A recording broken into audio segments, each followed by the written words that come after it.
Сәлем, мен тоқма әлеміне қош келдіңіздер. Мен сіздермен қазіргі жасап жатқан процеспен бөліскім келіп жатыр. Өзімен қазір кардиган тоқмақшымын. Мынандай бабушкин квадрат деген мотивпен ең оңай мотивті таңдап алдым. Қазір мен үшін бір қиын заттар, ауыр заттар тоқуға уақытым болмай жатыр. Сондықтан бір ең оңай модельді алдым. Ең оңай квадрат мынау. Және түп-түзу төрт бұрыш болып шығады екен міне. Ол үшін мен мынандай Alize Angora Gold Real деген жіпті алдым. Real 40 деген. Angora Gold'дан сәл жуандау.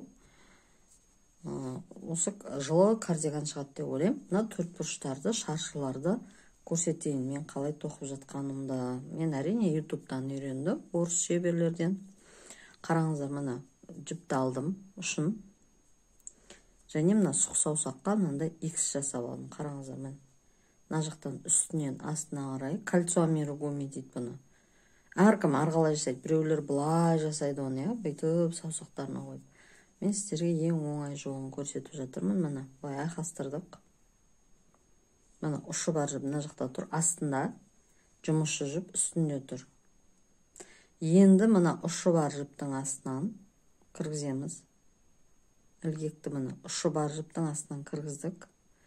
Мына жұмысшы жіптің үстінен былай іліп алдық, үстінен астына қарай. Мына жақта кішкене жіп қалу керек ұшы. Так, мына іліп алдық, бір ілмек болды. 1 дедік, 2, 3 петли подъема дейді, көтерілу үшін 3 шынжыр тоқып алдық. Шынжыр деп айта берейік. Воздушная петля дейді орысша. Енді мен бос ілмектерін түрлі айттым, мен шынжыр деген вариантқа тоқтайын дедім. 3 шынжыр алып алдық. Енді осы жерден тағы да бір орамы бар бағанша тоқимыз мына екеу. Сонда бізде бұл топтамада, орамал тоққандарымды көрсеңіздер, осындай топтама бар еді. Бір топтамада осындай 3 орам бар бағанша болады мына. Тағы 3 шынжыр алдық. Осындай топтамадан бізде 4 болу керек.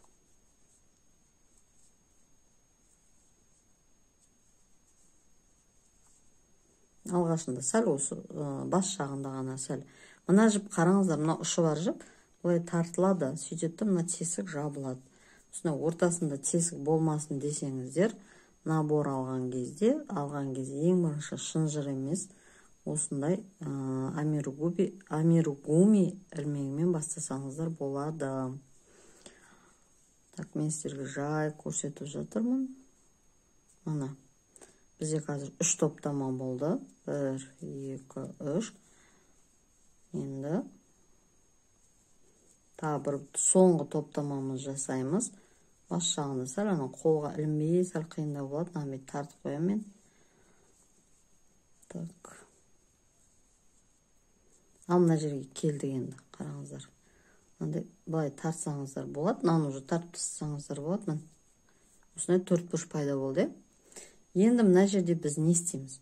Бұл жерде түрлі әдістер бар, әркім арқылай жасайды, бірақ маған осы әдіс ұнады. Қараңыздар, мына жерде біз енді мына 3 шынжырдың ортасына 3 шынжырдың орнына орамы бар, бағанша жасаймыз. Кәдімгі бір орамы бар. Сөйтеміз, мына жерде көтерілген 3 шынжырдың ең үстіндегісі бар ғой. Соның ортасына қадаймыз. Сөйтіп кәдімгідей орамы бар, бағанша тоқып аламыз. Мынандай 4 бұрыш пайда болды.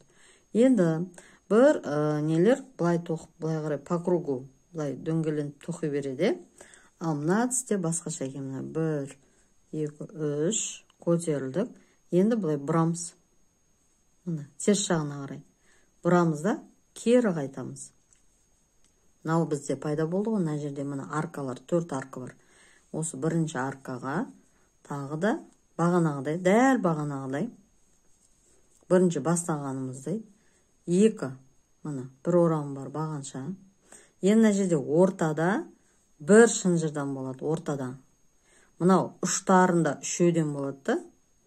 Ал мынау орталарында өрнектің мынандай орта жерлерінде бір-біреуден болады. Тек ұштарында 3-ден. Мына бір шынжыр алдық, немесе бос ілмек. Немесе воздушный петля дейді орысша. бір қыздарға сол оңай екенді, негізі орысшаға құлақтары үйреніп қалған. Біз енді қазақша қылайық десек, орысша қосыңызшы дейді, түсініксіздеу дейді. Міне көріңіздер, мына топтама бұрышта үнемі осылай кете береді. Міне үшеу, үш шынжыр, үшеу. Ал өрнектің арасында біреуден болады.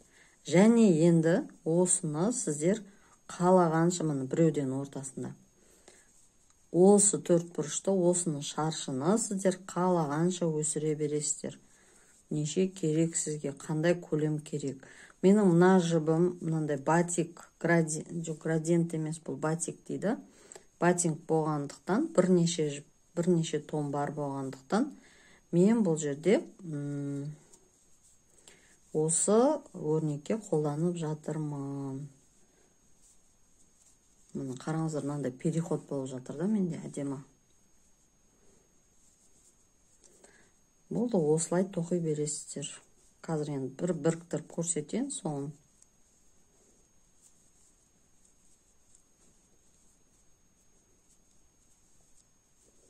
Негізі бұл туралы видеолар көп интернетте. Мен енді қазақша, орысша онша түсінбейді, немесе орысша тыңдағысы келмейді болады кейде. Кейбір нәрселер тыңдағың келмейді, басқа тілде, өз тіліңде естігің келеді, біліп тұрсаң да, түсініп тұрсаң да. Бір кейбір шеберлер бар, ешқандай да тілдің керегі жоқ. Ана тоқып жатқан шеберін қолына қарап тоқи береді. Мін, тағы да екінші қатарды біз бітірдік. Қараңыздар, осы жерде біз не істейміз? Мына ортасындағы тауып аламыз, ортасын. Үшеу көтерілген еді, соның ортасын. Сол жерге бір орам бар бағанша тоқимыз да. Бізде тағы да осындай не пайда болды? Шаршы.